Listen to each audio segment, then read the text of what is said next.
دوسرا مقام جہاں اللہ رب العزت فرما رہا ہے جو متقین ہیں، مجھ سے ڈرنے والے ہیں، ان کے لیے 2 جنتیں ہیں. تو میرا دھیان اس معنی کی طرف جاتا ہے کہ وہ جنت جس کی تعریف یہ ہے کہ انسان کو وہ ہر خوف اور غم سے آزاد کر دیتی ہے، تو اللہ رب العزت نے فرمایا کہ میں ڈرنے والوں کو، اپنا تقوی اختیار کرنے والوں کو، میرے حضور کھڑے ہونے سے خوف رکھنے والوں کو 2 جنتیں، یعنی جنت کی سی کیفیات 2 مرتبہ عطا کروں گا. جنت کی سی کیفیات 2 مرتبہ عطا کر دوں گا. ایک تب جب وہ اس دنیا سے اپنے نامہ اعمال سمیٹ کر آخرت کے اندر داخل ہوں گے، اور پھر محشر سے گزر کر وہ جنت میں داخل کر دیے جائیں گے. ایک تو وہ جنت ہوگی جو میں انہیں عطا کروں گا، اور ایک اس سے پہلے جنت کی سی خصوصیات انہیں اس دنیا میں بھی عطا کر دوں گا. یعنی انہیں 2 جنتیں دوں گا. ایک جنت کا مزہ وہ اسی دنیا میں چکھ لیں گے، اور ایک جنت کا مزہ محشر کے بعد آخرت میں چکھیں گے. اور اس میں بہت سارے انعامات ہیں. اس میں سے ایک خاص نعمت جس کا ہم ذکر کر رہے ہیں، لا خوف علیہم ولا ہم یحزنون، کہ وہاں پر ایک بار تو ان کو ہر خوف اور غم سے آزاد اس جنت میں کرے گا. اور جو صحیح معنوں میں اللہ رب العزت کے متقی ہو جاتے ہیں، اور متقین میں جن کا شمار ہو جاتا ہے، اور اللہ رب العزت کی خشیت رکھنے والے ہو جاتے ہیں، اس کے بندوں میں جن کا شمار ہو جاتا ہے، اللہ پاک اس دنیا میں بھی ان کو ہر خوف اور غم سے آزاد فرما دیتا ہے. تو یوں سمجھیں کہ خوف اور غم سے آزادی اس دنیا کی خصوصیات میں سے نہیں ہے. خوف اور غم سے حتمی آزادی یہ آخرت اور جنت کی خصوصیات میں سے ہے، جو اللہ رب العزت ذائقے کے طور پر اس دنیا میں اپنے متقی لوگوں کو وہ چکھاتا ہے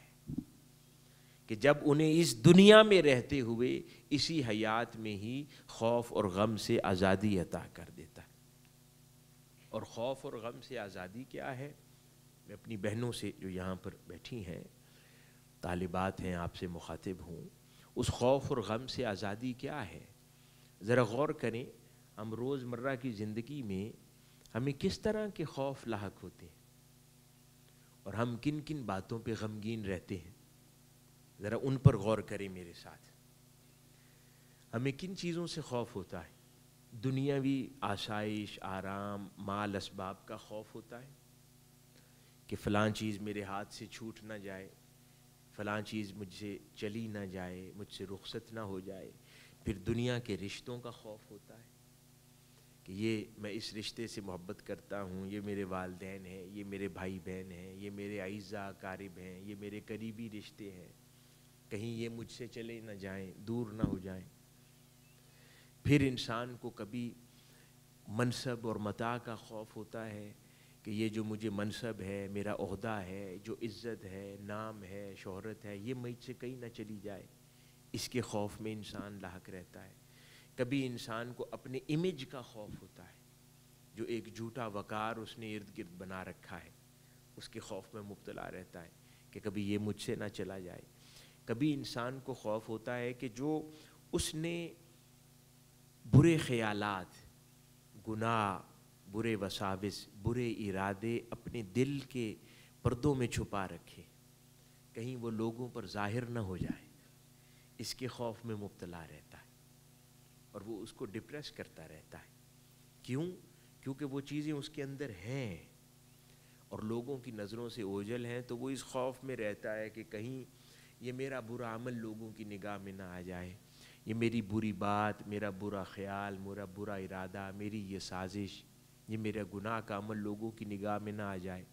اور میں نے جو ایک فریب پر مبنی ایک امیج بنا رکھا ہے یہ کہیں ٹوٹ نہ جائے. اس کے خوف میں مبتلا رہتا ہے. اور پھر خوف اور غم کا باہمی تعلق یہ ہے کہ غم انسان ہر اس شے کا کرتا ہے جس شے کا پہلے خوف رکھتا ہے. ہر اس شے سے غمگین ہو جاتا ہے نا، کہ جس کا پہلے دل میں خوف ہوتا ہے،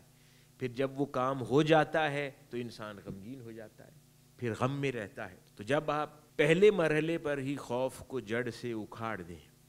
نکال دیں، تو پھر بعد میں کوئی شے اگر رونما ہو بھی جائے تو وہ شے اسے غمگین نہیں کرتی۔ تو یہ جو بزرگان دین اور صوفیاء ہیں، انہوں نے جو راستہ اختیار کیا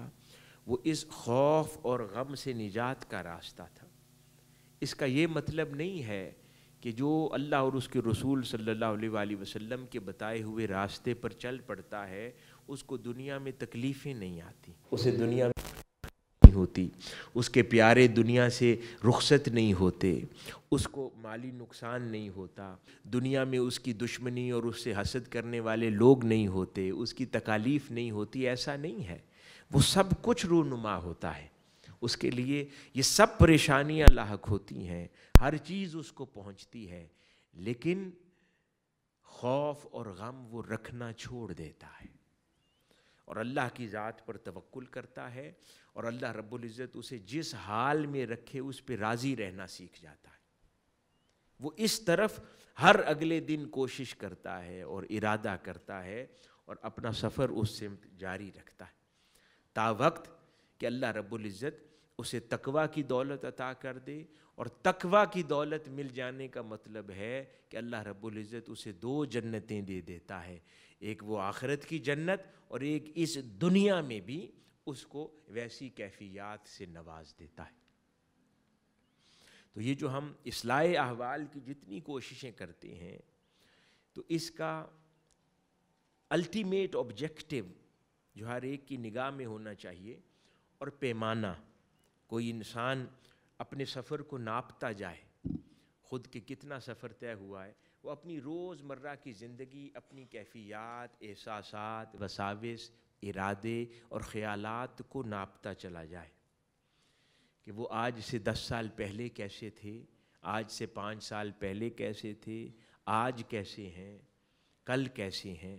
تو ان کیفیات سے وہ اپنے خیالات کو ناپتا چلا جائے، اسے خود بخود اندازہ ہو جائے گا کہ اس کے لیے اصلاح احوال ہوئی ہے یا نہیں ہوئی ہے۔ کیونکہ ہم لوگ اکثر ان امور پر غور نہیں کرتے، اس کی طرف دھیان نہیں دیتے، ان باتوں کو سوچتے نہیں ہیں اور رسماً چیزوں کی انجام دہی کرتے ہیں۔ یہاں تک کہ کبھی اعتکاف بھی اگر بیٹھیں گے تو ان تسبیحات کو، ان عبادات کو، نفلی امور کو جو ہمیں پرسکرائب کیے گئے، جو بتائے گئے، بس ان کی انجام دہی ہم رسماً کرتے ہیں، اپنے خیالات، اپنے جذبات اور احساسات کو کاملاً ان ایکٹیویٹیز کے ساتھ وابستہ نہیں کرتے، نتیجتاً وہ پھر سفر طے نہیں ہوتا، وہ راہ نہیں نکلتی، آگے منزل کی طرف انسان اپنا سفر طے نہیں کر پاتا۔ تو اس لیے ضروری امر یہ ہے کہ جو باتیں اپنے سفر کو ناپتے چلے جائیں، اور منزل یہ ہے کہ ان دنیا کے امور میں سے کسی شے کا دل میں خوف نہ بچے کہ جو آپ کو غمگین کر سکے۔ ہر چیز پر اللہ اور اس کے رسول صلی اللہ علیہ وآلہ وسلم کا دھیان، ان بارگاہوں کا خیال اور ان کی محبت ہی غالب آ جائے۔ یہ آسان نہیں ہے، ممکن ہے ہم سب کے لیے یہ کہنا آسان ہے کرنے کے مقابلے میں، لیکن اس کو ایک آئیڈیل تصور کر کے اس کی جانب سفر تو طے کر سکتے ہیں نا، یعنی اس کی طرف ہم ارادہ کریں آج سے اور اس کی طرف کوشش کرنا شروع کر دیں کہ ہمیں یہ منزل مل جائے، ہمارا یہ سفر طے ہو جائے کہ الٹیمیٹلی جب اس دنیا سے رخصت ہوں تو اس دنیا کی کوئی شے ہمیں خوف زدہ نہ کرتی ہو اور کوئی غم ہمیں غمگین نہ کرتا ہو، اور ہر شے سے بڑھ کر اللہ اور اس کے رسول کی محبت غالب ہو۔ اور ہماری بہنوں کے لیے وہ کتنی عظیم صحابیہ تھی کہ جو غزوے سے واپسی پر اس کو ہر کوئی کہتا تھا کہ تمہارا باپ شہید ہو گیا، وہ کہتی تھی مجھے بتاؤ تاجدار کائنات صلی اللہ علیہ وآلہ وسلم کیسے ہیں۔ پھر کوئی کہتا تھا تمہارا شوہر شہید ہو گیا، وہ کہتی وہ ٹھیک ہے، مجھے بتاؤ کہ تاجدار کائنات صلی اللہ علیہ وآلہ وسلم کیسے ہیں۔ کسی نے کہا تمہارا بیٹا شہید ہو گیا، اس نے کہا کہ وہ چھوڑو، مجھے بتاؤ کہ تاجدار کائنات صلی اللہ علیہ وآلہ وسلم کیسے ہیں۔ وہ کیا ہے یہ عمل کرنا آسان نہیں ہے. یہ تبھی ممکن ہوتا ہے کہ یہ جو دنیا کے رشتے ناطے تعلق اور ان سے متعلقہ خوف ہے، ان سے انسان آزاد ہو چکا ہوتا ہے، اور ہر خوف اور غم پر ایک ہی خوف غالب آ جاتا ہے کہ کہیں مجھ سے میرا مولا نہ روٹھ جائے، مجھ سے میرے محبوب تاجدار کائنات صلی اللہ علیہ وآلہ وسلم نہ روٹھ جائیں. بس ایک ہی غم غالب رہتا ہے، حضور کا غم، اللہ کے دین کا غم، آخرت کا غم، گناہوں کا جن کا ارتکاب اپنے ماضی میں کر چکے بس ان کا غم. اور دنیا کے امور ہمیں غمگین کرنا چھوڑ دیتے ہیں، اور دل پر یہ کیفیات یوں غالب آ جاتی ہیں کہ پھر انسان کو کوئی اور جذباتی سے جذباتی منظر بھی جذباتی نہیں کرتا سوائے اللہ اور اس کے رسول صلی اللہ علیہ وآلہ وسلم کی تعلق کے اور دین کی خدمت اور محبت کے، اور آخرت کے امور اس کو غمزدہ کرتے، اور کوئی شے اسے غمزدہ نہیں کر پاتی. اس کی مثال ایسی ہی ہے نا، اس کو سادہ لفظوں میں اگر میں عرض کروں بہتر سمجھ آ جائے گی. کسی شخص کو ہاتھ میں درد ہو، ایک درد ہے، تو آپ کو محسوس ہوتی رہے گی سارا دن. اور دوسرا طریقہ یہ ہے کہ آپ ہی کے جسم کے کسی حصے میں اس درد سے زیادہ درد دے دی جائے تو آپ پچھلی درد کو بھول جاتے ہیں. ایسا ہوتا ہے نا، یعنی کسی جگہ پچھلی تکلیف سے زیادہ تکلیف مل جائے تو پرانا غم بھول جاتے ہیں. بس جو صلحائے امت ہیں انہیں آخرت کا غم اتنا ہو جاتا ہے کہ انہیں دنیا کا غم کچھ نہیں کہتا. انہیں اپنے نافرمانی کے اعمال ہی اتنا غم زدہ کرتے ہیں کہ انہیں پھر دنیا کے پہنچنے والے غم انہیں خوف زدہ نہیں کرتے. انہیں آخرت کا خوف اتنا اپنی طرف متوجہ رکھتا ہے کہ دنیا کے غم اور دنیا کا خوف ان کو پریشان نہیں کر سکتا. تو ہم نے اپنے فوکس کو چینج کرنا ہے، اپنے فوکس کو، میرے ساتھ دہرائیں، اپنے فوکس کو چینج کرنا ہے. اس دنیا سے اپنے فوکس کو ہٹا کر آخرت کی طرف مبذول کرنا ہے، آخرت کی طرف اپنے فوکس کو لگانا ہے، تو تب ہمیں نتیجہ میسر آ جائے گا. آپ لوگ یہاں پر پڑھ رہی ہیں اور ایک مقصد اور ارادے سے آپ کے والدین نے، پیرنٹس نے آپ کو یہاں بھیجا ہے، تو اس میں اس کا مقصد واضح ہونا چاہیے. آپ یہاں کیوں آئی ہیں؟ صرف ڈگریز لینی ہے آپ نے؟ وہ آپ اپنے علاقے کے کالجز میں بھی لے سکتی تھیں، اپنے والدین کے قریب رہتیں، روز اپنے گھروں میں واپس لوٹ جاتیں، اپنے والدین کے پاس رہتیں، گھر کے کمفرٹ میں رہتیں. ان سے اتنا دور آ کر ہاسٹل لائف میں رہ رہی ہیں تو ہزار طرح کی تنگیاں، مشکلات درپیش ہوتی ہوں گی. کھانا ممکن ہے ویسا نہ ملتا ہو جیسا گھر میں والدین کے پاس میسر آ جاتا ہے، ایسی سونے میں اتنا آرام نہ ملتا ہو جو اپنے گھر میں اپنے کمرے کے اندر انسان کو آرام میسر آ جاتا ہے. اتنی پرائیویسی میسر نہیں آتی جتنی اپنے گھر میں میسر آتی ہے. اتنے زیادہ دوست احباب، اپنا دل ہلکا کرنے کے لیے لوگ میسر نہ آتے ہوں جتنے اپنے گھر میں اپنے بہن بھائیوں کے ساتھ انسان کو میسر آ جاتے ہیں. تو پھر یہاں کیوں آئے ہیں؟ کسی ایک مقصد سے آئے ہیں نا. اگر اس مقصد کے بغیر واپس اپنے گھروں کو لوٹ جائیں گے، ہاتھوں میں صرف کاغذ کے ٹکڑے لے کر، جس کو سند کہتے ہیں، کاغذ کے ٹکڑے لے کر اپنے گھروں کو لوٹیں گے، تو کوئی پوچھے گا کہ ان 4 سالوں کو کیوں ضائع کر دیا، یا ان 6-7 سالوں کو کیوں برباد کر دیا. وہ 6-7 سال اپنے والدین کے پاس رہ لیتے، اپنے انہی شہروں میں رہ لیتے، تو کچھ تو فرق پڑنا چاہیے نا. کہ جب اتنی مشقت کوئی اٹھائے اور اتنا دور کوئی چلا آئے اور اتنا طویل عرصہ انسان آزمائش کے زمانے میں گزارے، تو پھر اس کو کچھ تو لے کر جانا ہے نا جو اس سے مختلف ہو جو وہ اپنے شہر کے اندر رہتے ہوئے حاصل کرتا. اس سے کچھ مختلف ہو جو اپنے گھر کی آسائش میں رہتے ہوئے حاصل کرتا، تو وہ مقصد کیا ہے؟ وہ مقصد صرف علم دین کی سند حاصل کرنا نہیں ہے. وہ آپ کے شہر میں بھی ممکن ہے کئی ادارے ہوں گے، اب تو آن لائن بھی وہ چیزیں حاصل ہو جاتی ہیں. وہ مقصد اپنی زندگی کے چلن کو یوں تبدیل کر دینا کہ آپ کے افکار میں تقویٰ سرایت کر جائے. یعنی جیسے آپ کا بلڈ گروپ ہے نا، بلڈ گروپ ہے، وہ شناخت ہوتی ہے بلڈ کی، تو تقویٰ آپ کے اندر بلڈ گروپ کی طرح سرایت کر جائے. یعنی انسان روحانی ذہن بن جائے، اس کے افکار تقویٰ کے خمیر سے پیدا ہونے لگ جائے، اس کو زبردستی نہ کرنی پڑے، غلط اور صحیح کے درمیان فرق کر کر کے بار بار چلنے کی، بلکہ اس کی طبیعت، اس کی فطرت یوں تبدیل ہو جائے کہ اب جو کچھ اس کے خیالات سے پیدا ہوتا ہے وہ متقین کا ہو، وہ تقویٰ والا ہو، اس میں خشیت الہی کا رنگ ہو، اس میں اللہ رب العزت کے خوف کا رنگ ہو، اس میں آقا علیہ الصلوۃ والسلام کی اطاعت و اتباع کا رنگ ہو، اور حضور کی محبت کا رنگ ہو صلی اللہ علیہ وآلہ وسلم. یہ چیز ان 6-7 سالوں میں حاصل کرنی ہے، اور وہ تربیت سے ہوتی ہے،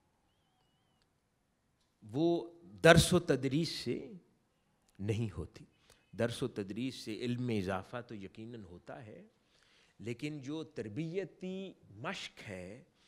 اس سے در حقیقت وہ طبیعت کے اندر، اخلاق میں، اخلاص میں، عادات میں، اطوار میں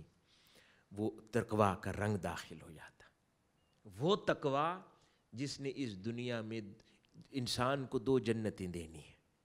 ایک وہاں پر اور ایک یہاں پر جنت دینی ہے، اور جس نے انسان کو لا خوف علیہم ولا ہم یحزنون کے مرتبے پر فائز کرنا ہے. اور وہ صرف زبان کے تقویٰ سے نہیں ہوگا کہ زبان پر تقویٰ کی ابحاث آ جائے، یا انسان کو تقویٰ کی ٹرمینالوجیز سمجھ آ جائیں، یا انسان کو تقویٰ سے متعلقہ آیات یاد ہو جائیں، یا وہ احادیث یاد کر لے، یا اپنے خطبات کو اور خطابات کو خوبصورت بنا لے. اس طرح کی ابحاث سے، کتابوں سے، اقوال سے جو تقویٰ سے متعلق ہے نہیں. اس میں سے کوئی ایک کام بھی ساری زندگی نہ کرے، لیکن خود اپنی ذات میں متقین میں شامل ہو جائے، اس کی زندگی بدل جائے، بھلے کسی اور ایک آدمی کو بھی دعوت دے کے نہ داخل کرنے والا ہو، لیکن اپنی ذات میں اجلا ہو جائے، ستھرا ہو جائے، پاک صاف ہو جائے، اس کا اخلاق اچھا ہو جائے، اس کی عادات اچھی ہو جائیں، اور سب سے زیادہ اس کا سوچنے کا انداز بدل جائے، سوچنے کا انداز بدل جائے. میں اس کو اس لیے ریپیٹ کر رہا ہوں کہ یہی حقیقت ہے. ہمارا سب کچھ بدل جاتا ہے، ہمارے سوچنے کا انداز نہیں بدلتا. وہ چابی ہے. جس دن سوچنے کا انداز بدل جائے گا تو آپ کا سافٹ ویئر اپ ڈیٹ ہو جائے گا. کیا کہتے ہیں؟ سافٹ ویئر اپ ڈیٹ ہو جائے گا. آپ کو پتہ بھی نہیں چلے گا کہ میرا سافٹ ویئر کب اپ ڈیٹ ہو گیا. اس طرح سڈنلی آپ کے اندر اب وہ فکر پیدا نہیں ہوتی جو پہلے آپ کو گناہ پر آمادہ کرتی تھی. اس طرح یکسر آپ کی ذات اور کیفیات بدلنا شروع ہو جاتی. یعنی یہ ان سائیڈ آؤٹ سفر ہے، اندر سے باہر کی جانب سفر ہے جو انسان کرتا ہے. باہر سے اندر کی جانب بھی سفر ہے جو کیا جاتا ہے، وہ لانگ ٹرم ہے. اور اگر اپنے اخلاق اور اپنی نیات پر محنت کر لی جائے تو، باطن پر محنت کر لی جائے تو اندر سے باہر کا سفر جلد طے ہوتا ہے. اور اس کی طرف انسان کو سفر طے کرنا چاہیے. اب میں کچھ اقوال کی طرف چلتا ہوں کہ جو ہماری اس تزکیہ احوال، تزکیہ نفس اور اصلاح احوال کے اس سفر میں ہمارے لیے گائیڈ لائن کا کام کرے. جو میں نے عرض کیا کہ سب سے پہلی چیز جو انسان کے فکر میں داخل ہو جانی چاہیے اور جس کے اوپر بالکل مائنڈ سیٹ چینج ہو جانا چاہیے، وہ فکر دنیا کو فکر آخرت ریپلیس کر لے. فکر دنیا کو فکر آخرت ریپلیس کر لے. یعنی انسان کو 70% اس کے افکار کا حصہ فکر آخرت لے لے اور 30% اس دنیا کے امور اس کی فکر کا حصہ رہیں. اور جب فکر آخرت غالب آ جائے گی تو وہ پھر سارے اعمال کو خود بخود ڈرائیو کرے گی. اور حاضرین گرامی، یہ جو بڑے بڑے بزرگان دین اور اہل اللہ تھے، صوفیاء کرام، جن کا ہم ذکر سنتے اور پڑھتے ہیں پوری دنیا میں، کتب میں، ان کی زندگی کا بیشتر حصہ فکر آخرت سے معمور رہتا تھا. ان کے کلام، ان کی مجلس، ان کے تذکرے، ہر بات میں فکر آخرت غالب رہتی تھی. یہاں تک کہ اہل اللہ تھے. اور فکر آخرت کا پیمانہ کیا ہے کہ انسان پر فکر آخرت غالب رہتی ہے؟ اس کے اعمال، اس کی کیفیات. یہ نہیں ہے کہ صرف وہ فکر آخرت کا ذکر کرتا رہے، نہیں، بلکہ وہ فکر آخرت اگر صحیح معنوں میں اس کو خوف زدہ کرتی ہے تو پھر اس کے اعمال کو اس چیز کی گواہی دینی چاہیے کہ اسے فکر آخرت ہے. یہ بزرگان دین اور اہل اللہ اتنا زیادہ خوف زدہ رہتے کہ ان کا کلام، ان کی مجالس ہر وقت رونے سے مزین رہتی، روتے رہتے اور رونے کا غلبہ رہتا فکر آخرت میں. اور کبھی کوئی ایک چھوٹا سا عمل بھی ان کی زندگی سے چلا جاتا یا غفلت ہو جاتی یا ترک ہو جاتا یا قضا ہو جاتا، ان کو وہ اتنی تکلیف دیتا شاید جیسے کوئی ان کا قریبی دنیا سے رخصت ہو جائے، اتنی تکلیف وہ عمل دیتا. لیکن ہمیں ایسا نہیں کرتا. ہمارے سارے دکھ دنیا سے متعلقہ ہیں، دنیا کے رشتوں سے متعلق ہیں. کیوں نہیں ہیں؟ ہمارے سارے غم دنیا سے متعلق ہیں. ہم کتنی بار فکر آخرت میں روتے ہیں، ہم کتنی بار اللہ کی محبت میں روتے ہیں، ہم کتنی بار آقا علیہ الصلوۃ والسلام کی محبت میں روتے ہیں؟ نہیں روتے. ہمارا ہر رونا دنیا کی کسی نہ کسی تکلیف میں ہے. فلاں شخص نے مجھے بے عزت کر دیا، فلاں نے مجھے عزت نہ دی، فلاں نے مجھے کریڈٹ نہ دیا، فلاں نے میرے کام کی توقیر نہ کی، اس پہ غم ہے. فلاں نے میرے ساتھ اونچی بات کر دی، فلاں نے مجھے بے عزت کر دیا. یعنی یہ غم ہے ہمارے.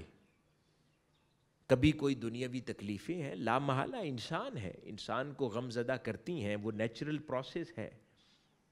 لیکن کبھی انسان چلو 10% دنیا کے لیے روتا ہے، 20% روتا ہے. یہ تو نہیں ہے کہ 100 کا 100% صرف دنیا کے لیے روئے یا 95-97% دنیا کے لیے روئے اور کبھی کبھار محافل میں 3% کا رو لے اللہ اور اس کے رسول صلی اللہ علیہ وآلہ وسلم کی خاطر.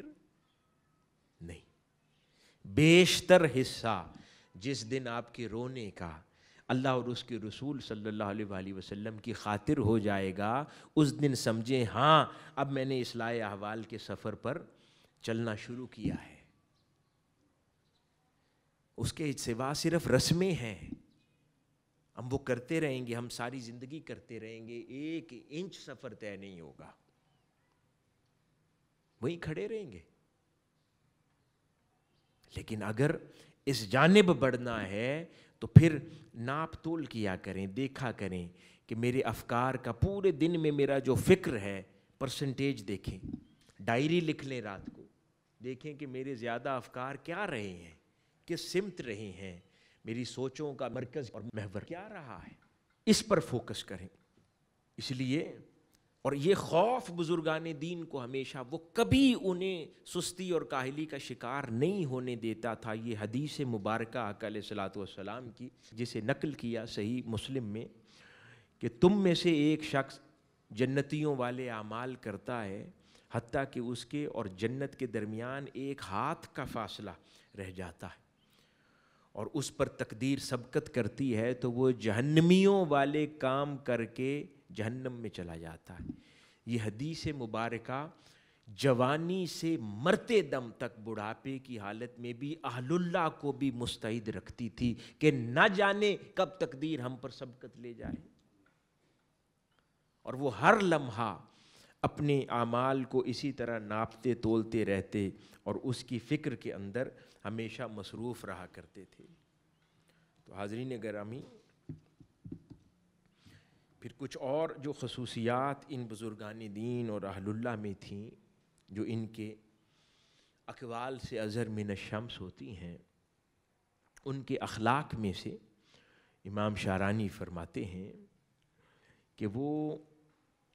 لوگوں کی اچھی باتوں کو دیکھتے تھے اور بری باتوں سے درگزر کرتے تھے، یعنی اپنے دھیان کو، اب کیونکہ فکر آخرت والا دھیان ہو گیا تو فکر آخرت والا دھیان کیسا ہوتا ہے؟ فکر آخرت والا دھیان ایسا ہوتا ہے کہ پھر وہ دنیا کی بری باتوں میں متوجہ نہیں ہوتے، دنیا کی بری باتوں کی طرف دھیان نہیں کرتے۔ کسی شخص کو دیکھتے ہیں، اس کے اندر بری خصلتیں، ہر انسان میں بری عادتیں بھی ہیں، اچھی باتیں بھی ہیں، کوئی بھی انسان مکمل برائی کا مجموعہ نہیں ہوتا اور کوئی بھی انسان مکمل اچھائی کا مرقع بھی نہیں ہوتا، پرسنٹیج ہوتی ہے۔ جیسے ہم خود ہیں، ہمارے اندر بھی 70-30 ہوگی، 80-20 کی ریشو ہوگی، کسی میں 50-50 ہوگا، کسی میں 40-60 ہوگا۔ ہر انسان اچھائی اور برائی کی پرسنٹیج پہ تقسیم ہوا ہے نا، تو کسی کی بہت اعلیٰ درجے کی برائی ہے، کسی کی کم درجے کی ہے، کوئی 100% تو انکار نہیں کر سکتا، نہیں تو اللہ پاک اس کو فرشتوں میں شمار کر دے، وہ اپنے دور کے جلیل القدر اہل اللہ میں آلریڈی ہو چکا ہو، اگر اس میں کوئی پرسنٹیج نہیں بچی۔ ہاں، یہ ممکن ہو سکتا ہے کہ ہمیں نظر نہ آتی ہو، یہ ایک اور پرابلم ہے، کیونکہ برائی نظر آنی چاہیے تبھی اس کا علاج ممکن ہوگا، تو یہ پہلی سیڑھی پہ بھی نہ چڑھنے کی علامت ہے کہ برائی نظر نہیں آتی۔ ہر شخص میں ہے، اپنے آپ کو دیکھ لے انسان، تو پھر جب دوسرے کو دیکھے گا تو وہ شخص پھر ڈائجسٹ ہو جائے گا، وہ پھر اتنا برا نہیں لگے گا جب اس کو دیکھنے اور سمجھنے سے پہلے انسان اپنے آپ کو دیکھے اور کہے کہ ہاں میرے اندر بھی تو یہ ریشو تقسیم ہے، اچھائی اور برائی کی تقسیم ہے میرے اندر، ہاں تو دوسرے میں بھی ہو سکتی ہے، اس میں بھی اس چیز کا امکان پایا جاتا ہے کہ وہ یہ برائی کی اس طرح کی ریشو رکھتا ہو۔ تو اس لیے اہل اللہ، یہ بزرگان دین اپنی فکر آخرت میں مسرور رہتے تھے، اللہ اور اس کے رسول صلی اللہ علیہ وآلہ وسلم کے دھیان میں رہتے تھے، اور کبھی بھی لوگوں کی صرف اچھائیوں کو دیکھتے تھے، برائی سے درگزر کرتے تھے، بلکہ کوئی اگر ان کی مجلس میں کسی کی برائی کا ذکر بھی کرنے لگتا تو وہ ادھر سے اٹھ جاتے اور اپنے آپ کو کسی اور کام میں مصروف کر لیتے، یا اس کو روک دیتے کہ فلاں شخص جو یہاں موجود نہیں ہے اس کی برائی مجھ سے نہ کرو، اور اگر اسے ایسا نہ کر سکتے، بڑوں کی مجلس ہوتی، والدین بیٹھے ہیں، کوئی بڑی عمر کے لوگ بیٹھے ہیں، اساتذہ بیٹھے ہیں، علماء بیٹھے ہیں، جہاں پر ان کو تنبیہ نہیں کر سکتا، جہاں انہیں نصیحت نہیں کر سکتا، تو کم از کم اپنے آپ کو وہاں سے دور کر لیتے تھے، اور کسی صورت بھی برائی کے ذکر کا حصہ نہ بنتے تھے۔ یہ پہلا بنیادی سبق ہے اس راہ سلوک کا۔ یہ تسبیحات، یہ نوافل، یہ کثرت عبادت، یہ اعتکاف، یہ فائدہ نہیں دیتے اگر انسان ان چیزوں پر سفر نہ کرے، یہ بنیادی خصلتیں اپنے اندر پیدا نہ کرے تو ساری رات کا جاگنا بھی فائدہ نہیں دیتا۔ وہ گھوڑے پر کتابیں لادنے کے برابر ہے کہ 100 کتابیں گھوڑے پر لاد دیں، اس کے دماغ میں داخل نہیں کر سکتے۔ اسی طرح اپنی زندگی کو عبادات کی مشقت سے مزین کر لیں، لیکن اگر یہ بنیادی خصلتیں آپ کے اندر داخل نہیں ہوئی تو آپ کا شمار اچھے انسانوں میں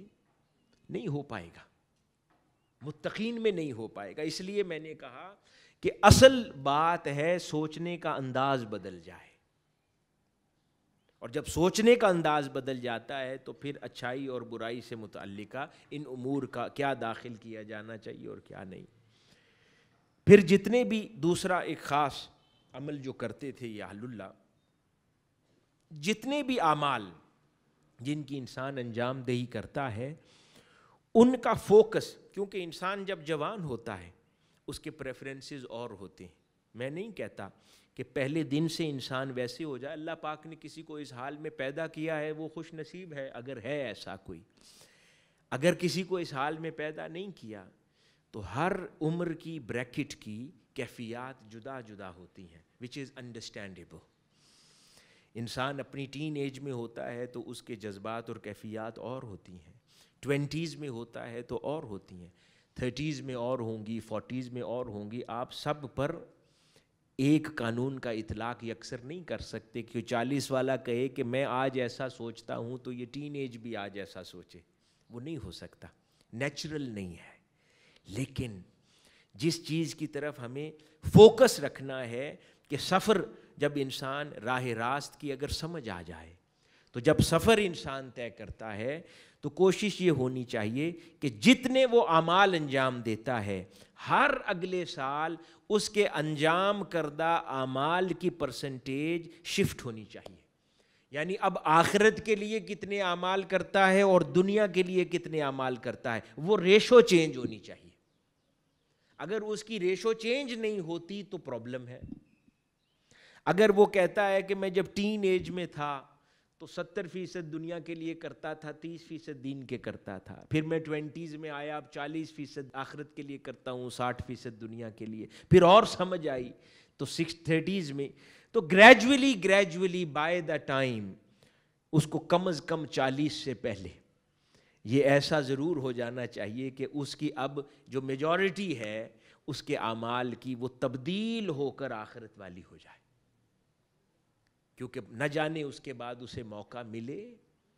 یا نہ ملے۔ جیسے جیسے عمر بڑھتی جائے گی آخرت انسان اپنی موت کی طرف سفر طے کر رہا ہے نا، اسے پتہ نہیں ہے کب وہ دنیا سے چلا جائے گا، تو کوشش کرنی ہے کہ اب یہ دنیا کے جھنجھٹوں سے، دنیا کے ارادوں سے، دنیا کی باتوں سے، بے جا حرکتوں سے انسان اب اپنا ناطہ چھڑاتا چلا جائے اور آخرت کے اعمال میں اپنے آپ کو مصروف کرتا چلا جائے۔ یہ بزرگان دین کا دوسرا اہم طریقہ ہوتا تھا جو وہ اپنایا کرتے تھے، اور اپنے اعمال کی ریشو چینج کرتے تھے اور واچ کرتے تھے کہ میری پرسنٹیج چینج ہوئی ہے یا نہیں ہوئی ہے۔ تو یہ دوسرا اہم سٹیپ ہے جس کو اصلاح احوال کے اس سفر میں اور تزکیہ نفس کے سفر میں ہمیں اس کو ملحوظ خاطر رکھنا ہے۔ اور تیسری اہم شے،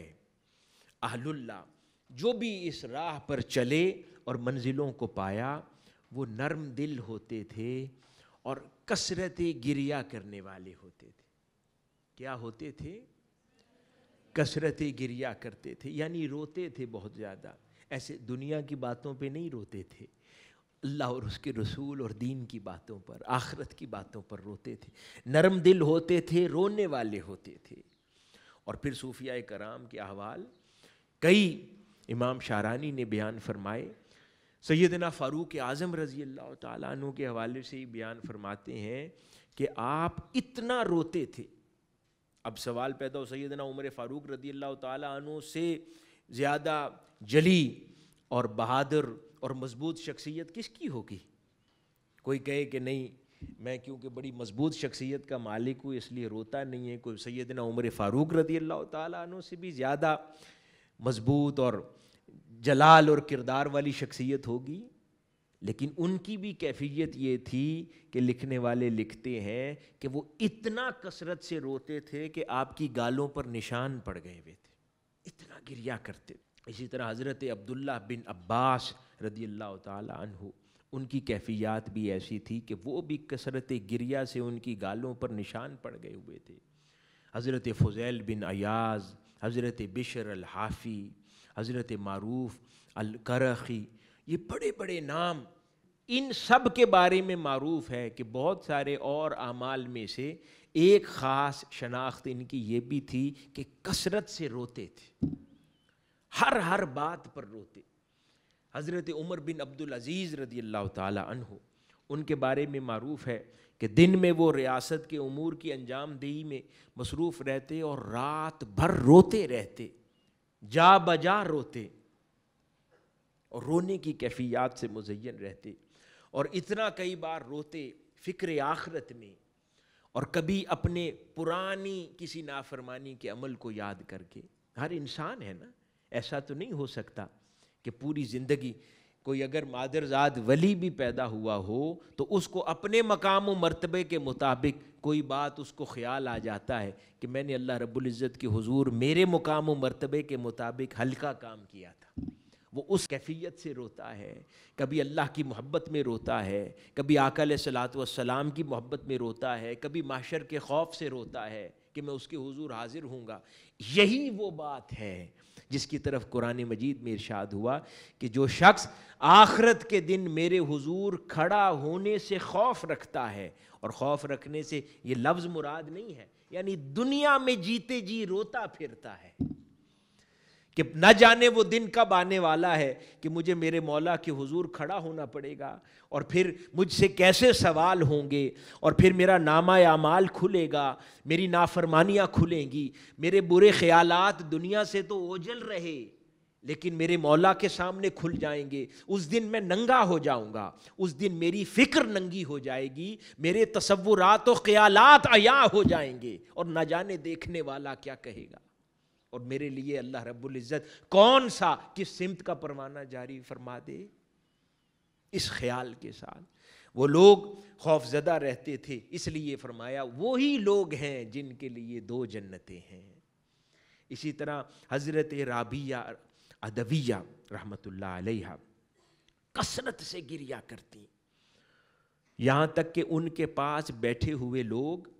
کئی بار ان پر پانی کے چھینٹے پڑتے، وہ سمجھتے شاید وضو فرما رہی ہیں، پھر ان کی طرف متوجہ ہو کر غور کرتے تو رو رہی ہوتی تھی،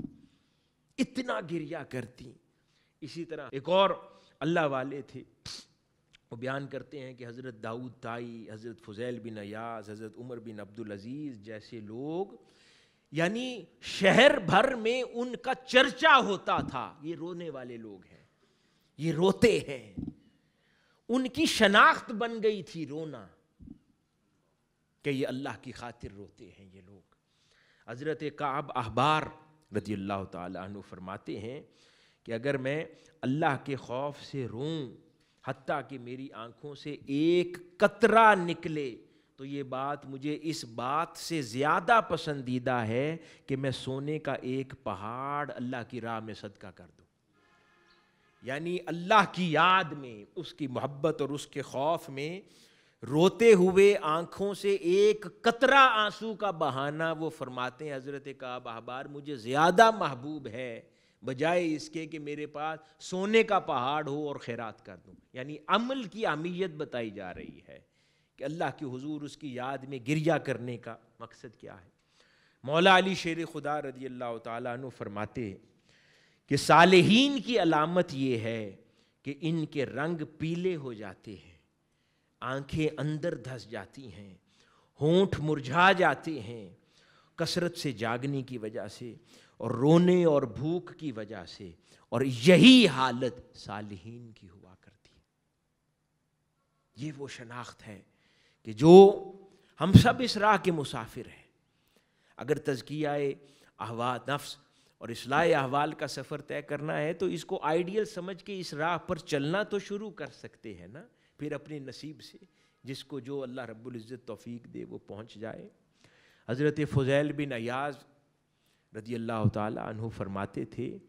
کہ اصل رونا آنکھوں کا رونا نہیں ہے بلکہ آنکھوں کے رونے کے ساتھ دل کا رونا بھی ہے، کہ دل بھی لرزہ ہو جائے، دل بھی کانپ اٹھے، دل بھی خوف زدہ ہو جائے اور اس کے ساتھ آنکھوں سے آنسو رواں رہیں، تو یعنی دل کا رونا بھی اس میں شامل ہے۔ اسی طرح حضرت سفیان ثوری رحمت اللہ علیہ فرماتے ہیں کہ رونے کے 10 اجزاء ہیں اور دل کا رونا ان میں سے ایک سچا ہے، باقی 9 جھوٹے ہیں۔ یعنی کہ جس رونے میں دل انوالو نہ ہو تو وہ فرماتے ہیں کہ وہ رونا پرتاثیر نہیں ہوتا۔ اسی طرح اور کئی بزرگان دین ہیں جنہوں نے اپنے رونے کی ان کیفیات کو بیان کیا اور اپنے دل کی ان نرمیوں کو بیان کیا۔ اسی طرح ایک روز حضرت مالک بن دینار رحمۃ اللہ علیہ، ان کے پاس ان کے کچھ احباب بیٹھے تھے، تو انہوں نے کہا کہ حضرت اگر آپ کے ذوق گریہ کے لیے کیوں نہ ایک اچھا قاری بلا لائیں جو آپ کو تلاوت قرآن سنائے۔ تو وہ فرمانے لگے یہ بھی اچھی بات ہے، لیکن جس ماں کا بچہ گم ہو گیا ہو اس کو رونے کے لیے نوحہ خان کی ضرورت نہیں پڑا کرتی، اس کا رونا بند ہی نہیں ہوتا۔ تو اس سے مراد کیا ہے؟ انہوں نے کہا کہ یقیناً قرآن مجید تو دل کے اندر کیفیت پیدا کرنے کے لیے مؤثر وظیفہ ہے، لیکن کہتے ہیں کہ جن کو رونے کا مقصد سمجھ آ جاتا ہے، آخرت کا خوف لاحق ہو جاتا ہے، اللہ اور اس کے رسول صلی اللہ علیہ وآلہ وسلم کی یاد میں رہا کرتے ہیں، تو ان کی مثال ایسی ہے کہ جس ماں کا بچہ گم ہو گیا ہو اس کو رہتے ہر حال میں اپنا بچہ یاد آتا ہے، وہ روتی پھرتی ہے، اس کو وہ کبھی غم بھولتا ہی نہیں ہے۔ تو وہ کہتے ہیں کہ جو اللہ والے صالحین ہیں ان کی کیفیات ایسی ہو جاتی ہیں۔ پھر آگے فرمایا کسی دوسرے رونے والے کو ریاکار بھی نہ کہو، اس سے منع بھی فرمایا کہ رونے کی اتنی فضیلت ہے کہ کوئی روئے تو کبھی اس کو روتا دیکھ کر اس پر ہنسو نہ، اپنے دل میں یہ خیال نہ لاؤ کہ یہ شخص جھوٹا روتا ہے یا یہ کسی کو دکھاوے کا روتا ہے، نہیں، اپنے آپ کو اس خیال سے آزاد کر لو۔ فرماتے ہیں حضرت مقہول دمشقی رحمۃ اللہ علیہ، وہ فرماتے ہیں کہ ایک دن میرے دل میں کسی کو روتا دیکھ کر خیال آیا کہ یہ ریاکار ہے، اللہ رب العزت نے 1 سال کے لیے مجھ سے رونا چھین لیا، میں تڑپتا رہا، مجھے رونا نصیب نہیں ہوتا تھا، کیوں میں نے دوسرے رونے والے کے بارے میں بدگمانی کی اور اس کے رونے کو جھوٹا سمجھا، نقلی سمجھا، دل میں ہنسی پیدا ہوئی، اللہ رب العزت نے اس کی سزا دی اور 1 سال تک مجھ سے رونے کی توفیق چھین لی۔ تو کسی کو ایسا نہ سمجھو، ہر کوئی اپنے خیال میں سچا ہے اور رونے والے کو سچا ہی رونا چاہیے۔ کیونکہ ایک اور خوبصورت روایت ہے، حدیث قدسی ہے، اللہ پاک فرماتا ہے کہ جب کوئی میرے لیے روتا ہے اور اگر کوئی ریاکاری کا روئے، سچا دل سے نہ روئے، تو آخرت کے دن جب وہ کھڑا ہوگا اللہ پاک فرمائے گا جاؤ اسی سے اجر لے لو جس کے لیے روئے تھے، میرے لیے تو نہیں روئے تھے، تو جاؤ اپنا اجر وہیں سے کلیکٹ کرو جس کے لیے روئے تھے۔ تو انسان کہاں انسان سے اپنا اجر کلیکٹ کر سکتا ہے؟ تو اس لیے اپنے رونے کو اخلاص والا کوئی کر لے تاکہ انسان اللہ اور اس کے رسول صلی اللہ علیہ وآلہ وسلم کی خاطر روئے اور گریہ وزاری والا ہو جائے۔ تو یہ نرم دل بھی ہوتے ہیں، تیسرا سبق۔ چوتھا اہم سبق، صاحب استقامت ہوتے ہیں اور اللہ رب العزت ان کو استقامت کے راستے سے بلندی درجات دیتا ہے، یعنی آزمائشوں پر استقامت کرنے والے ہوتے ہیں، اور استقامت کی پہلی منزل صبر ہے۔ صبر سے استقامت کا دروازہ کھلتا ہے۔ جو شخص صبر کرنا نہ سیکھے وہ کبھی صاحب استقامت نہیں بن سکتا۔ آپ لوگ یہاں پر آئے ہیں، یہاں 5 6 7 سال طرح طرح کی آزمائشوں میں مبتلا ہوں گے،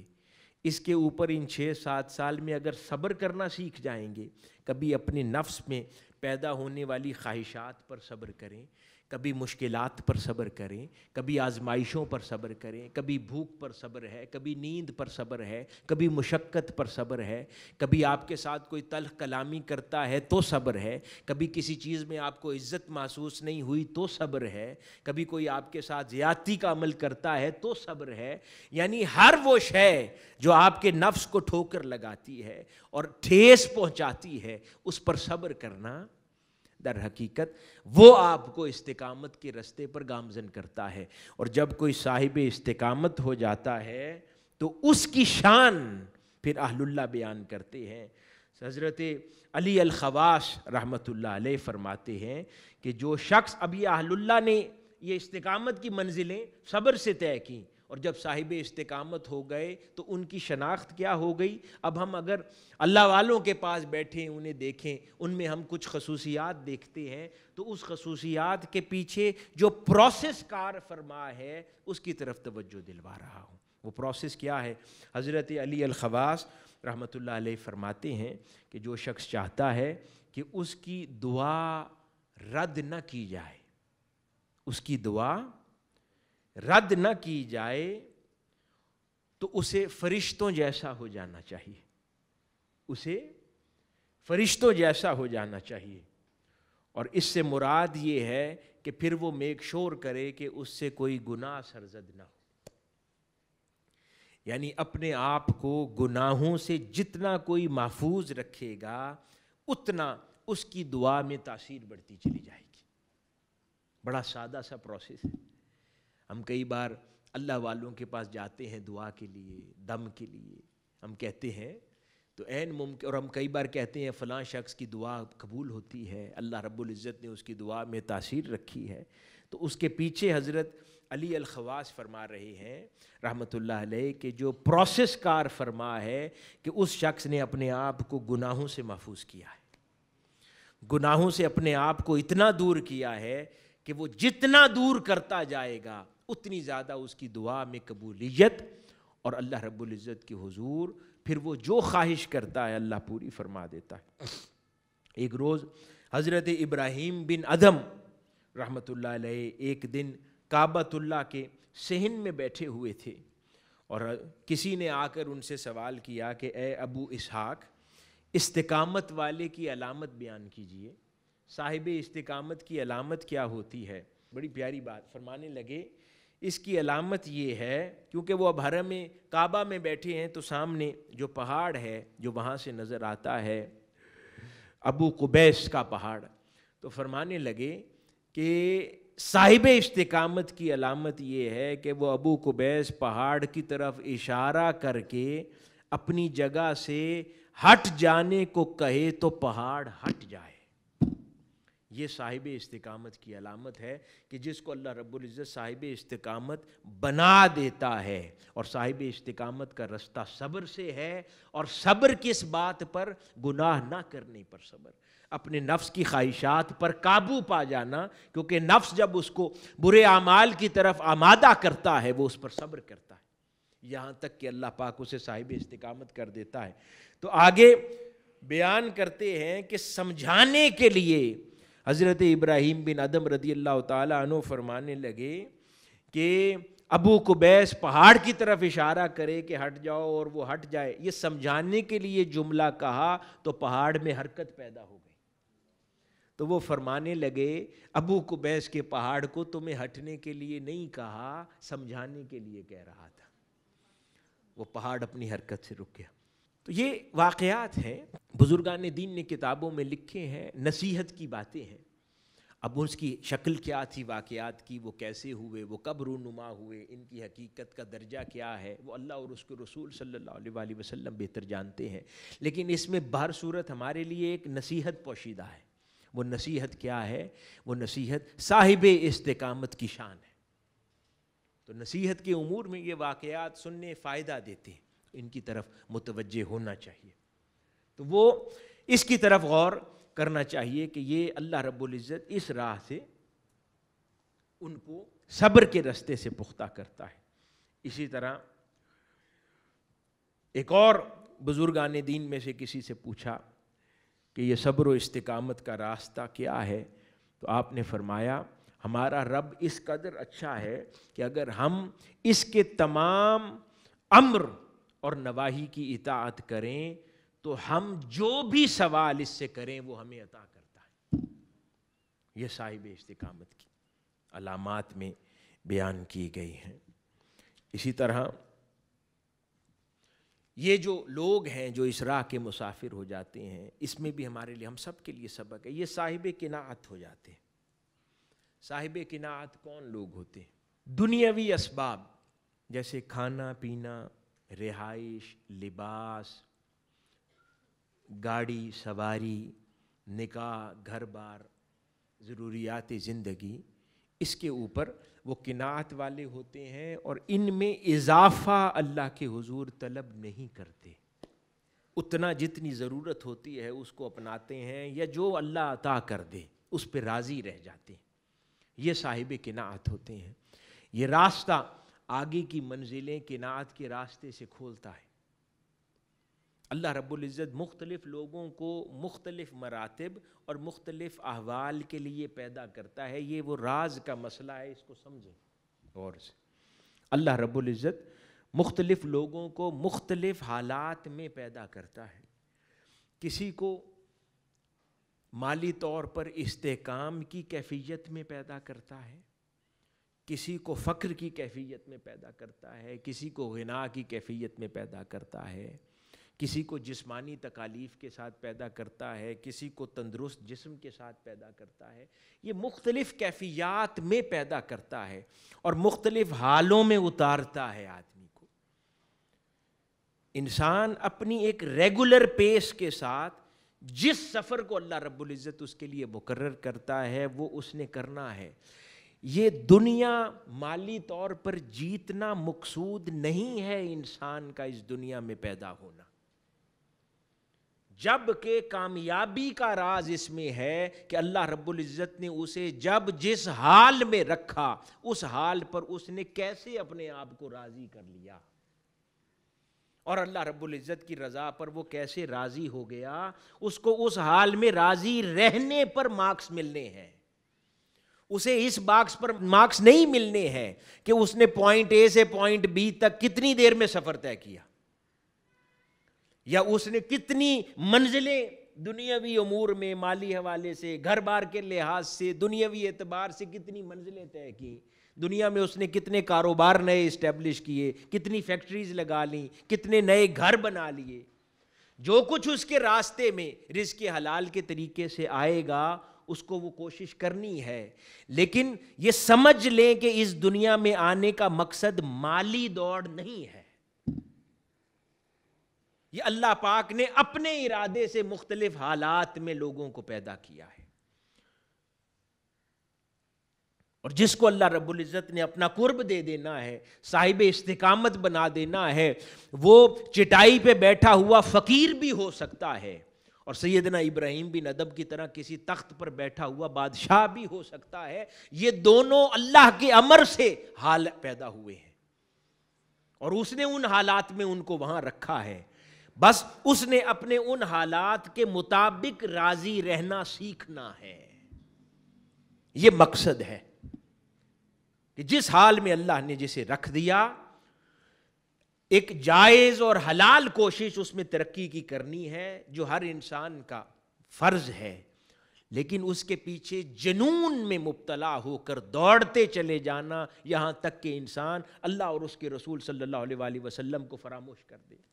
ان کی بارگاہوں کو فراموش کر دے، ان ارادوں کو فراموش کر دے، ان احساسات کو فراموش کر دے، ان خیالات کو فراموش کر دے، ان افکار کو فراموش کر دے، یہ وہ فوکس ہے۔ اسی لیے تاجدار کائنات صلی اللہ علیہ وآلہ وسلم کی ذات بابرکات سے دونوں طرح کے احوال وابستہ ہیں، فقر کے احوال بھی وابستہ ہیں اور آپ نے خیر کے احوال بھی، دنیا میں ایک استحکام کے احوال بھی دنیا کو دکھائے، لیکن کثرت زمانہ آپ کی حیات مبارکہ کا وہ دنیاوی اعتبار سے آزمائش اور مشکلات کا نظر آتا ہے۔ حضور کی امت کی کثرت بھی انہی احوال میں ہے، تو حضور نے ہم لوگوں کی دلجوئی کے لیے، اپنی غریب امت کے لیے حضور نے پسند فرمایا کہ آپ کی حیات مبارکہ کا بیشتر زمانہ اس طرح کی دنیاوی آزمائشوں سے مزین رہے، یعنی ان احوال کو اپنایا جن احوال میں حضور کی بیشتر امت نے زیادہ رہنا تھا، تو اپنے آپ کو ان کے ساتھ جمع فرمایا ان کی دلجوئی کے لیے، اور ایک میسج بڑا کلیئر دے دیا کہ اللہ رب العزت کے حضور ترقی کا دار و مدار یہ دنیاوی مال اسباب نہیں ہے، بلکہ صاحب قناعت. اب قناعت کی ڈیفینیشن کیا ہے؟ یہ صاحب قناعت امیر اور غنی بھی ہو سکتا ہے، اور صاحب قناعت فقیر اور غریب بھی ہو سکتا ہے. اس لیے درجے پر یہ نہیں کہا کہ اپنے اوپر غربت مسلط کر کے رہو، نہیں کہا کہ صاحب قناعت ہو جاؤ کہ جس حال میں مولا رکھے اس پہ راضی ہو جاؤ. یہ راستہ ہے در حقیقت اللہ اور اس کے رسول صلی اللہ علیہ وآلہ وسلم کے بتائے ہوئے. حضرت سفیان ثوری رحمۃ اللہ علیہ فرماتے ہیں کہ جو شخص اس زمانے میں جو کی روٹی پر قناعت نہیں کرتا وہ ذلت اور رسوائی میں مبتلا ہو جاتا ہے. اب وہ بڑی سخت بات فرمائی انہوں نے، جو کی روٹی پر قناعت نہیں کرتا. اب اس سے مراد جو میں سمجھا ہوں اس قول سے، یوں تو بڑی سخت بات ہے یہ، لیکن میں جو اس قول سے مطلب سمجھا ہوں وہ یہ کہ جو جس کو میسر ہے اگر وہ اس پر قناعت نہیں کرتا اور زیادہ کی خاطر دوڑتا ہے، اللہ رب العزت اسے ذلت میں مبتلا کرتا ہے. اب وہ چاہے زیادہ کی خاطر دوڑتا، عزت و منصب ہو، مال ہو، جاہ و منصب، جو کچھ بھی ہو، ایک جائز سفر جو حلال کے لیے ہے وہ ضروری ہے، لیکن اس سے زائد انسان ہر چیز کو بالائے طاق رکھ کر دوڑ پڑتا ہے نا جس خاطر.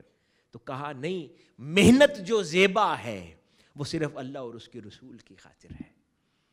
اور رزق حلال کی خاطر، جس سے انسان اس دنیا میں عزت کی زندگی گزارنے کے قابل ہو جائے. اور جو مال کے پیچھے اندھا دھن بھاگنے سے، وہ فرماتے ہیں کہ انسان میں 5 طرح کی خصلتیں اور 5 طرح کی باتیں پیدا ہو جاتی ہیں جو اس کو ذلت میں مبتلا کرتی ہیں. وہ 5 باتیں کیا ہیں؟ جب انسان بہت زیادہ مال اور جو اس کے پاس نہیں ہے اس کے پیچھے دوڑتا ہے تو اللہ رب العزت اس کو لمبی امیدوں میں مبتلا کرتا ہے. لمبی امیدیں اسے گمراہ کرتی ہیں، اسے سخت ہرس کا شکار کرتا ہے، وہ لالچی ہو جاتا ہے، بہت زیادہ لالچی اور کنجوس ہو جاتا ہے. اس کو آخرت بھلا دی جاتی ہے اور اس کے اندر تقویٰ میں کمی مبتلا ہونے لگ جاتی، یعنی وہ اعمال صالحہ اور خرشیت کے امور میں تقویٰ کمی آ جاتی. اب عموماً ہماری پریکٹیکل لائف میں یہ جو سبجیکٹ ہے نا قناعت کا، ہمارے گھروں میں یہ چیز نہیں ہے.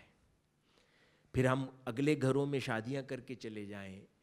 یا اپنے گھر آباد کر لیں، اس کے اندر بھی یہ جو قناعت کا سبجیکٹ ہے اس میں آلموسٹ ہم سب فیل ہوتے ہیں. کیا ہوتے ہیں؟ فیل ہوتے ہیں. قناعت نہیں رکھی جاتی ہم سے. یعنی اللہ پاک نے جس حال میں رکھا ہے اس میں انسان بہتر مینجمنٹ کی کوشش کرے اور راضی ہو جائے اور اپنے مولا سے مانگے، دنیا سے جھگڑا نہ کرے، کیونکہ اس کے مولا نے اس کو اس حال میں رکھا ہے. وہ اس پر راضی رہنا سیکھے، اس کی طرف کوشش کرنی ہے اور ایفرٹ پٹ ان کرنی ہے. یہاں سے جب پڑھ کے اپنے گھروں کو بھی واپس لوٹیں تو یہ چیز اپنی زندگی میں داخل کر لیں تو حقیقی معنوں میں آپ کو وہ لا خوف علیہم ولا ہم یحزنون کا فیض مل جائے گا. یہ قناعت آ جائے تو آدھے خوف زندگی سے چلے جاتے ہیں اور آدھے غم نہیں رہتے، چلے جاتے ہیں زندگی سے اگر صاحب قناعت ہو جائے انسان اور پختہ ہو جائے اس کے اندر. اسی طرح کئی بزرگان دین، اب حضرت شیخ تاج الدین ذاکر رحمۃ اللہ علیہ فرماتے ہیں، ان سے کسی نے پوچھا کہ قناعت کی تعریف کیا ہے؟ کہا کہ قناعت کی تعریف یہ نہیں ہے کہ کچھ پاس نہ ہو تو انسان اس پر صبر کر لے، وہ صبر ہے. قناعت یہ ہے کہ اس کے پاس جو ہو اسی میں خوش رہے، اور دوسری شے یہ کہ زیادہ ہو تو جان بوجھ کے کم استعمال کر کے باقی بانٹ دے. یعنی اپنی زندگی اور لائف سٹائل کو لمٹ کر لے ایک خاص مزاج پر، ایک خاص انداز پر، تاکہ اس کا شمار اللہ رب العزت صاحب قناعت لوگوں میں فرما دے. یہ وہ پریکٹیکل سائیڈ ہے ہماری زندگی کی جس کو ہمیں کوشش کرتے رہنا چاہیے. اسی طرح کسی کے بارے میں بدگمانی سے، اس راہ پر سب سے زیادہ ضروری بات بدگمانی سے بچنا. یعنی ہم لوگ تو چھوٹی چھوٹی باتوں پر بدگمانی کرتے ہیں، یہ ہمارے تمام نیک اعمال کو جلا کے راکھ کر دیتی۔ بزرگان دین اللہ والے بدگمان نہیں ہوتے، یہ بڑی بنیادی پہلی خصلت ہے، کسی کے بارے میں غلط گمان نہیں کرتے، کبھی ہو جائیں تو اپنے آپ کو جلد از جلد اس سے کلیئر کرنے کی کوشش کرتے ہیں۔ تو بدگمانی زہر قاتل ہے راہ سلوک پر، بدگمان نہیں ہوتے۔ یہاں تک کہ کسی نے کہا کہ کسی شخص کو دیکھو کہ وہ پہاڑوں میں بیٹھا ہے خلوت میں، پھر اچانک نکل کر کسی شخص سے ملتا ہے، تو اب اس کے بارے میں بدگمانی نہ کرو کہ اب اچانک اس کی خلوت کا کیا ہوا، بھائی اس کو اس کے حال پر چھوڑ دو، اپنا کام کرو۔ ہم تو سارا دن ڈسکشن یہ کرتے ہیں، پھر سوشل میڈیا پہ لوگوں کو دیکھتے ہیں کہ فلاں شخص کیا کر رہا ہے، پھر اس کے بارے میں گمان قائم کرتے ہیں، پھر مجلس میں غیبت کرتے ہیں۔ یہ سارا چین ہے، پہلے بدگمانی کرتے ہیں، پھر اپنی مجلس میں غیبت کرتے ہیں، پھر وہ غیبت جو ہے آگے پھیلتی ہے اور لوگوں تک پہنچتی ہے۔ 10 لوگ آپ کی بات کے نتیجے میں کسی کے بارے میں بری بات کریں گے، یہ سارا کریڈٹ آپ کو ملے گا۔ تو انسان سے اپنے گناہ نہیں سنبھالے جاتے تو لوگوں کے آگے گناہ آپ تک پہنچنا شروع ہو جائیں گے، تو ان کو کون مینیج کرے گا؟ تو اس وجہ سے بدگمانی کفر جانے، اور اس کے ساتھ کبھی اور جب لوگوں کی طرف دھیان ہی چھوڑ دیں گے تو بدگمانی سے نجات مل جائے گی۔ اپنا کام دیکھیں، اپنے حال دیکھیں، اپنی مشکل دیکھیں، اپنی آخرت دیکھیں، اپنی قبر دیکھیں، اپنا رزق حلال دیکھیں، اپنے معاملات دیکھیں، اللہ کے حضور اپنی جواب دہی دیکھیں۔ آخری بات، اب یوں تو بہت ساری چیزیں ہیں، میں بات کو اس پہ ختم کرتا ہوں۔ پھر یہ جو بزرگان دین اور اہل اللہ ہیں، ایک اور خصوصیت ان کی، یہ نعمت اور فراخی پر شدت اور آزمائش کو ترجیح دیتے ہیں۔ یہ میں اب طالبات سے بھی مخاطب، ہم آسائش دیکھتے ہیں، نرمی دیکھتے ہیں، جبکہ یہ نعمت اور فراخی پر شدت اور آزمائش کو ترجیح دیتے ہیں، پسند کرتے ہیں اپنے لیے سخت راستہ، مشکل بات، تاکہ اللہ رب العزت اس پر ان کو اجر سے نوازے۔ کئی بزرگان دین کے یہ اقوال ہیں، جو شخص اللہ سے محبت کرتا ہے اور اللہ کے رسول صلی اللہ علیہ وآلہ وسلم کی طرف دائمی متوجہ رہتا ہے، وہ پسند کرتا ہے کہ اللہ رب العزت اس کو آزمائے اور شدت میں مبتلا رکھے، کیونکہ تاجدار کائنات صلی اللہ علیہ وآلہ وسلم کی حیات مبارکہ انہی امور سے مزین تھی۔ اسی طرح ایک اور بزرگان دین میں سے فرماتے ہیں کہ جو شخص آزمائش کو نعمت اور فراخی کو مصیبت شمار کرے، یعنی آزمائش کو نعمت اور فراخی کو مصیبت شمار نہ کرے، وہ عالم دین سچا نہیں ہے، یعنی اسے اللہ رب العزت کی پھر منشا کی سمجھ نہیں آئی۔ کہ جو شخص آزمائش کو نعمت پر ترجیح نہ دے اور مصیبت کو فراخی پر ترجیح نہ دیتا ہو، تو اسے دین کی فہم نصیب نہیں ہوئی، اسے مقصد سمجھ نہیں آیا کہ اللہ پاک نے کس راہ پر اس کو اتارا ہے۔ ایک اور جماعت حضرت مالک بن دینار رحمۃ اللہ علیہ کے پاس گئی، اور وہ اندھیرے کمرے میں بیٹھے ہوئے تھے، ان کے ہاتھ میں ایک روٹی تھی۔ انہوں نے پوچھا لوگوں نے، اے امام مالک، آپ کے گھر میں کیا چراغ نہیں ہے، اور کیا روٹی رکھنے کے لیے کوئی پلیٹ نہیں ہے؟ آپ نے فرمایا مجھے چھوڑ دو، اللہ کی قسم میں تو گزشتہ اعمال پر ہی نادم ہوں۔ مجھ سے کس قسم کے سوال کرتے ہو کہ روشنی کے لیے چراغ ہے یا نہیں، روٹی رکھنے کے لیے پلیٹ ہے یا نہیں؟ مجھے میرے حال پر چھوڑ دو، مجھے تو پچھلی نافرمانیوں پر ندامت سے فرصت نہیں ہے۔ یعنی فوکس ذہن کا۔ حضرت حسن بصری رحمۃ اللہ علیہ فرماتے ہیں کہ جس شخص کو دنیا میں وسعت عطا کرتا ہے اللہ پاک، اور اس کو اس بات کا خوف نہیں ہوتا کہ یہ چیز اس کو دھوکہ دے گی، تو وہ اللہ کے خفیہ تدبیر سے بے خوف ہے۔ حضرت حسن بصری رحمۃ اللہ علیہ فرما رہے ہیں، غور کیجئے کہ جس شخص کو اللہ پاک نے دنیا میں فراخی اور آسائش دے رکھی ہے اور وہ اس کو نعمت سمجھ کے انجوائے کر رہا ہے اور وہ خوف کی حالت میں نہیں ہے کہ یہ اللہ کی کوئی تدبیر ہے جس پہ میری گرفت ہونے والی ہے، یعنی جب اس کی طرف کوئی نعمت آئے تو اس کو خوف زدہ کر دے کہ اللہ پاک مجھے اب کس شے سے آزمانے والا ہے، اس کی بجائے وہ خوش ہو جائے کہ یہ نعمت ہے، آسائش آ گئی، اللہ پاک نے کرم کر دیا، تو فرماتے ہیں کہ پھر وہ بے خوف شخص اللہ پاک کے نظام سے واقف ہی نہیں ہے۔ حضرت حسن بصری فرما رہے ہیں۔ اسی طرح حضرت ربیع بن انس رضی اللہ تعالیٰ عنہ فرماتے ہیں کہ مچھر جب تک بھوکا ہوتا ہے زندہ رہتا ہے اور جب سیر ہو کے خون پی لیتا ہے تو مر جاتا ہے، اور انسان بھی اسی طرح ہے کہ جب تک دنیا میں بھوکا رہتا ہے تو دل زندہ رہتا ہے، جب سیر ہو کے دنیا سے بھر جاتا ہے تو اس کا دل مردہ ہو جاتا ہے۔ اسی طرح حضرت حفص بن حمید رحمۃ اللہ علیہ فرماتے ہیں کہ علماء فقہاء کا اس بات پر اتفاق ہے کہ آخرت کی نعمتیں کامل طور پر تب ہی میسر آئیں گی جب انسان کی دنیا کی نعمتوں میں کمیاں ہوں گی۔ کیا فرما رہے ہیں؟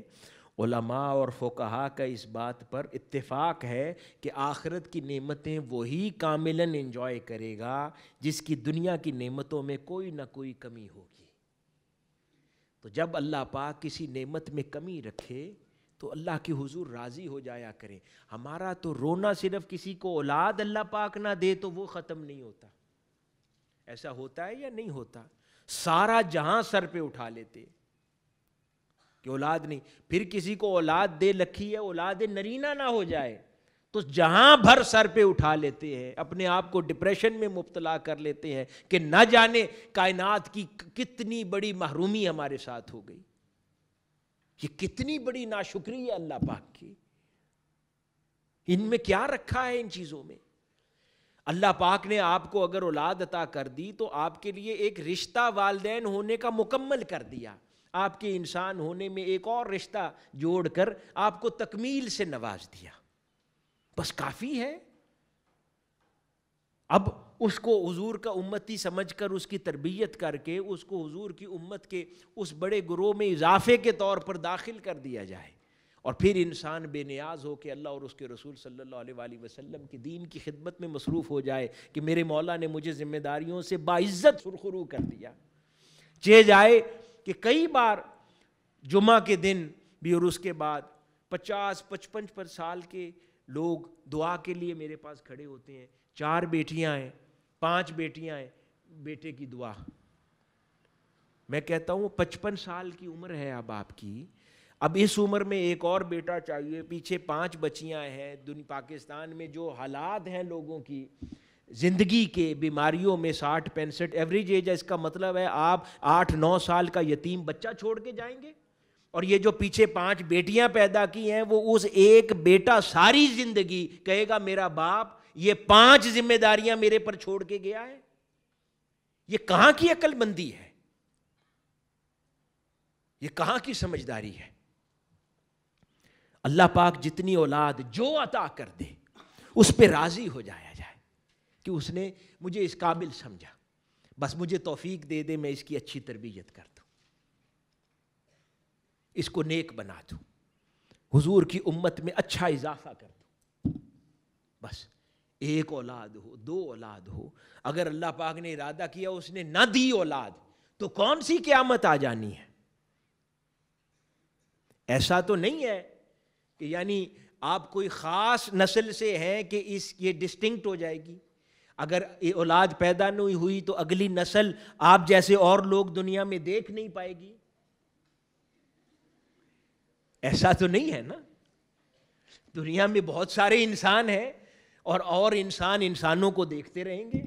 کوئی ڈائناسور تو پیدا نہیں کرنا کہ اگر دوبارہ اور ڈائناسور نہ پیدا ہوا تو اب لوگ ڈائناسور نہیں دیکھ سکیں گے دنیا میں۔ تو اس لیے انسان ہے، اللہ پاک کے امر پر راضی رہنا، رضا یہ راز ہے سارا، بس جو جس حال میں رکھے جو دے دے اس پہ راضی ہو جائے۔ تو تو حاضرین گرامی، یہ بھی قناعت کے مضامین میں سے ہے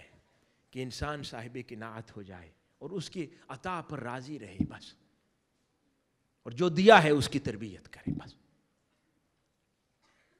اللہ پاک خوش ہو کر اسے اور ایریاز کے اندر بہت کچھ دے دیتا ہے،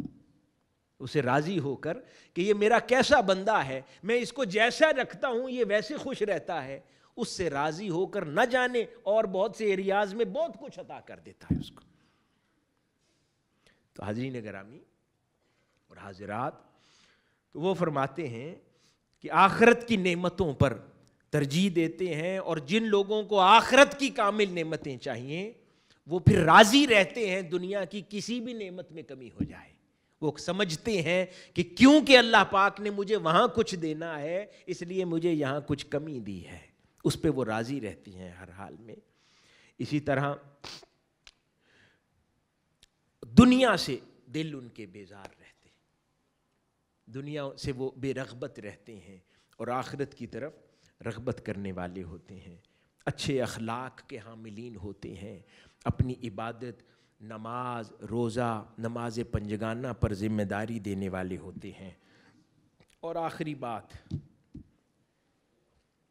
50 100 نوافل کی خواہش رکھنے والوں، کثرت نوافل یا تسبیحات کی طلب کرنے والوں، یہ اجر و ثواب میں اچھا ہے، لیکن کبھی سوچا ہے کہ اللہ رب العزت نے جو خود نماز بطور فرض ہمیں عطا کی ہے، اس کو اس کی تمام تر خصوصیات، اس کی جزئیات اور خوبصورتی کے ساتھ آرام سے خوبصورت انداز میں اسی کی 5 وقت ذمہ داری کے ساتھ ادائیگی کو انشور کر لیا جائے اور اتنے ذوق کے ساتھ مگن ہو کر ان 5 وقت کی نماز کو ادا کیا جائے، تو سوچئے آپ کے وہ نوافل جن کے لیے آپ کسی وقت راتوں کو جاگتے ہیں، اگر ہر روز یہ 5 وقت کی نماز ٹھہر کے آرام سے، محبت سے، خلوص سے، نیاز کے ساتھ، آنکھیں بند کر کے آرام سے ادا کر لیں، تو یہ آپ کے سینکڑوں نوافل سے افضل ہے۔ یہ تو وہ عمل ہے جو اللہ پاک نے خود سکھا رکھا ہے، فرض کہا ہے کرو، اس فرض کی ادائیگی احسان کے درجے تک لے جائے انسان، تو اس کے اندر وہ اجر و ثواب ہے جو کسی اور شے میں نہیں ہے۔ اس سے زائد جب یہ کر چکے اور پھر اس کے لیے وقت بچے تو پھر نماز تہجد بھی ہے، پھر دیگر نوافل بھی ہیں، ذکر اذکار اوراد بھی ہیں جس کی ادائیگی کرے، لیکن کم از کم یہ جو نماز اللہ پاک نے ہم پر فرض کی ہے اس کی ادائیگی محبت سے کیا کرے، اتنی محبت سے اور خوبصورتی سے۔ حضرت مجدد الفسانی رحمۃ اللہ علیہ کے بارے میں کہتے ہیں کہ وہ اتنا انہماک سے اور اتنے حسن ادائیگی کے ساتھ نماز ادا کرتے کہ ان کی ادائیگی نماز کو لوگ ان کی کرامت سمجھتے تھے، اور اتنا حسن ہوتا اس ادائیگی نماز میں اور متانت ہوتی ادائیگی نماز میں کہ کئی لوگوں نے کہا کہ ہم ان کے حلقہ ارادت میں صرف ان کا نماز کا منظر دیکھ کر داخل ہو گئے، اتنا وہ محبت اور جنون کے ساتھ اور متانت کے ساتھ اللہ کے حضور حاضر ہوتے اور نماز ادا کرتے۔ آخری پیغام، یہاں پر انتظامیہ باقاعدگی سے نماز پڑھاتی ہوگی لیکن اس کو دل سے ادا کرے، محبت سے کیا کرے، تاکہ یہ زندگی کا بالکل اوڑھنا بچھونا بن جائے اور اللہ پاک سے خطاب کرنے کا، بات کرنے کا، ملاقات کرنے کا اس سے حسین اور ذریعہ نہیں ہے کوئی، اس کو زندگی میں داخل کر لیں۔ آخر میں ایک بار پھر میں تمام تر انتظامیہ اور طالبات کو ان ایام اعتکاف کے اوپر مبارکباد دیتا ہوں اور دعا گو ہوں کہ اللہ پاک آپ سب پر اور ہم سب پر اپنا لطف و کرم اور احسان فرمائے، ہمیں عمر بھر آقا علیہ الصلوۃ والسلام کی اطاعت و اتباع اور غلامی میں رکھے، اور دین متین کی خدمت کے لیے ہمیں کما حقہ تیار ہونے کی توفیق عطا فرمائے، اور عمر بھر ہمیں اپنی ہمت اور استطاعت کے مطابق اللہ اور اس کے رسول صلی اللہ علیہ وآلہ وسلم کے دین کی خدمت کرنے کی توفیق عطا فرمائے، ہمیں صاحب استقامت لوگوں کا فیض ملے، اور ہمیں صاحب قناعت لوگوں کا فیض ملے، اور ان کے راستے کے ہم لوگ مسافر ہو جائیں۔ والسلام وما علینا الا البلاغ۔